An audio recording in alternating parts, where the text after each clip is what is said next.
had a major connection to the message. I suppose it's my interpretation of Carson McCullers'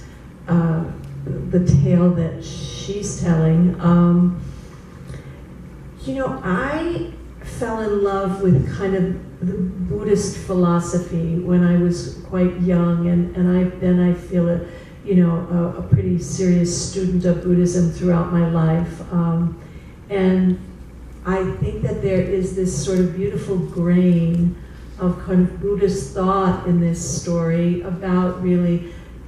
that we are raised, or our culture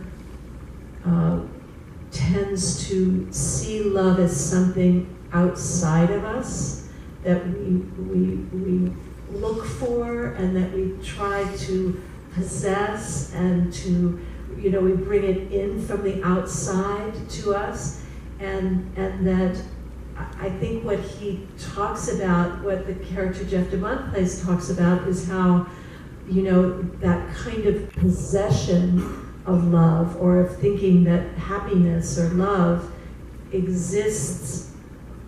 because we're holding on to it, and that it's not already inside of us, and that he lost this love of his life and went into this deep and profound misery, and then after he was miserable for a period of time, this kind of revelation came to him that really love is more a skill to be attained within ourselves, that love exists already there, and that if we just practice, by looking at a tree, loving a rock, loving a cloud which is ephemeral, a tree which is a living organism, so we maybe instill it with more qualities of love, but a rock, if you can love a rock, you're really coming a long way. And if you can love a cloud, which, is sort of passes by and then vanishes, I just love the whole idea of what the man is saying in this story to this boy.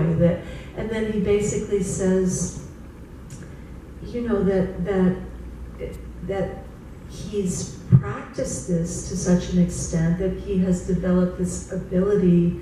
to not be so reactive in life, which I feel like, I feel like it's something that we all struggle with, but that love already exists inside of us, and that it's really a matter of,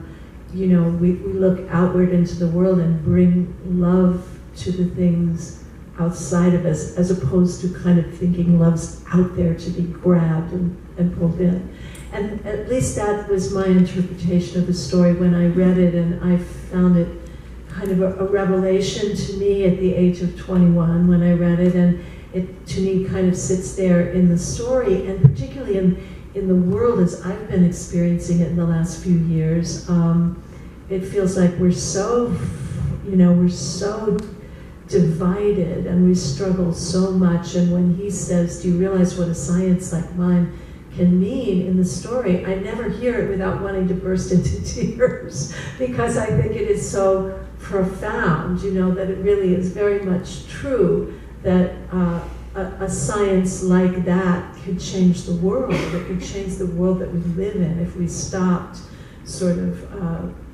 finding it impossible to love each other. That's what it means to me. That's Karen Allen.